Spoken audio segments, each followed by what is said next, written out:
This is Minister Rivers, and today I want to speak to everyone about dealing with somebody that doesn't mean you any good, a person that causes strife, and how you can be a peacemaker.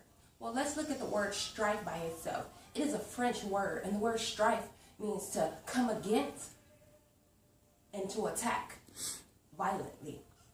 Now, why does a person have strife against you? Or what makes a person an undercover hater or make them dislike you?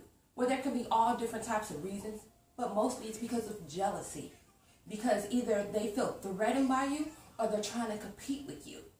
Now, what does the Word of God say to us about strife? The Word of God tells us in the book of Hebrews, chapter 12, God says for us to be peacemakers with all those that are around us and stay holy. Because if you can keep peace, and if you can stay holy at all times, that you can see God, and that you will see God. And then Jesus comes back in the New Testament as well, and Jesus says those that are able to be the peacemakers are called children of God.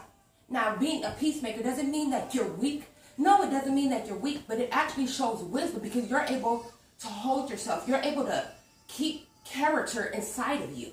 There's so many people in the Bible that were undercover haters, and mostly I want to talk about the situation with Saul and David. Saul was cool with David at one time. He was even in his kingdom. But then the anointing of God began to go off of Saul. And by it coming off of Saul, Saul wanted to kill David so many times.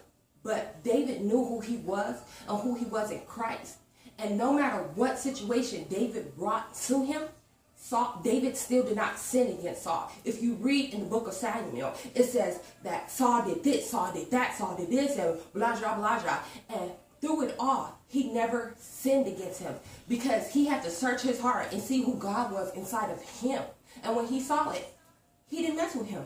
David had plenty of opportunities to kill Saul because remember, Saul went into the cave and slept in there.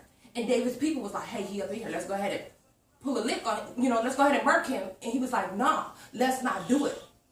But he showed Saul a piece of his garment and was like, look, if I wanted to kill you, bro, I could have killed you. But because of the man of God that you are, I choose not to kill you. And don't you know that God ended up blessing David 10 times better than he did right then?